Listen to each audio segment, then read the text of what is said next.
It's a well-known fact that Jews have a lot of dietary laws and are not allowed to eat the following, among other things, and we will look at these in another video.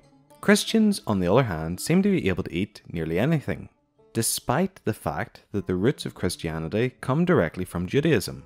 In this video, we'll be seeing why that is, and whether or not Christians actually have dietary laws. So firstly, let's ask the question, why can Christians eat pork and other meats deemed unclean by Jews?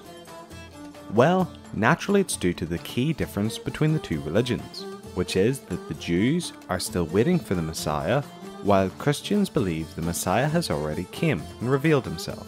For the Christian, the change in the law stems from the life and ministry of Jesus, as well as Peter and the apostles.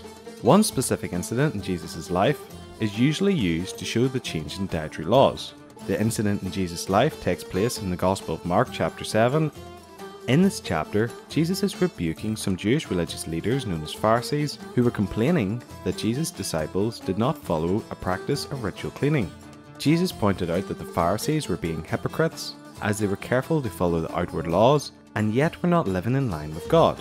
In verse 18 he said that what goes into the body does not defile a person, as it does not go into the heart, but rather what comes out of the person defiles them, before listing a number of sins.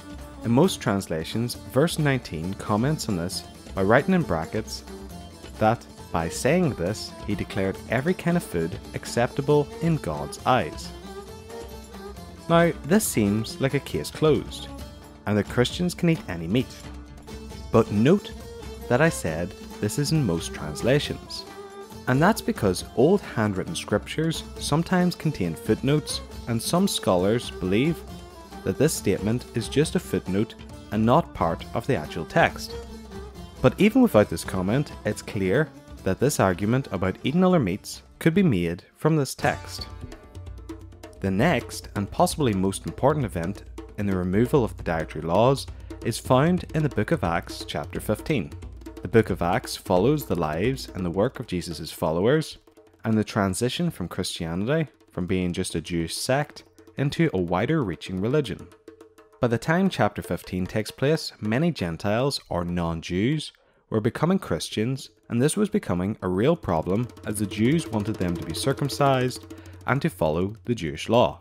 Naturally, this was a real stumbling block.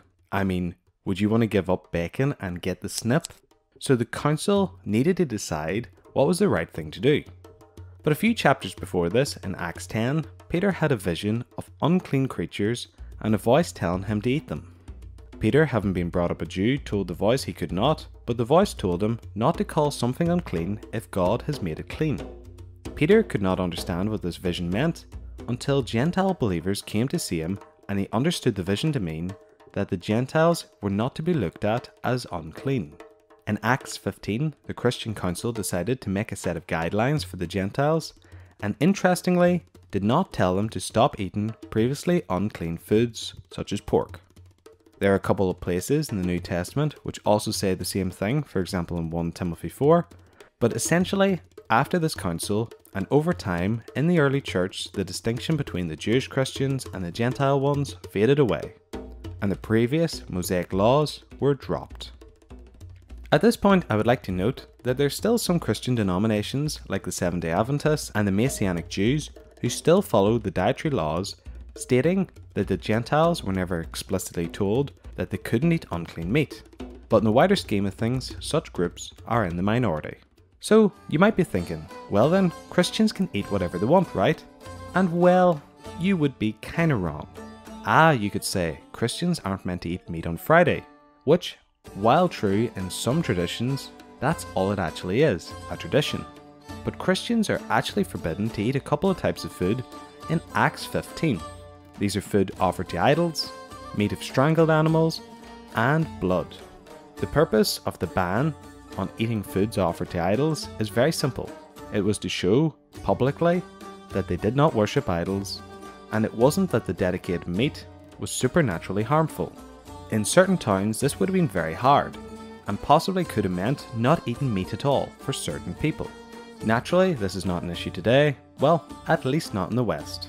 The reason for strangled animals is that strangled animals do not have the blood drained from their bodies, and thus break the restriction on blood. And blood was not eaten because God said in the book of Genesis 9:4, "You must not eat meat that has lifeblood still in it." Why was this command given? Some have suggested health reasons, treatment of animals, symbol of the sacredness of life, or a symbol of the Messiah, but we're not 100% sure. I hope you enjoyed this topic, and tune in because we're going to go through the dietary laws of a couple of other religions. Thanks again for watching, and if you enjoyed this, please make sure to like and share, and of course subscribe. And I hope to see you again on the next video.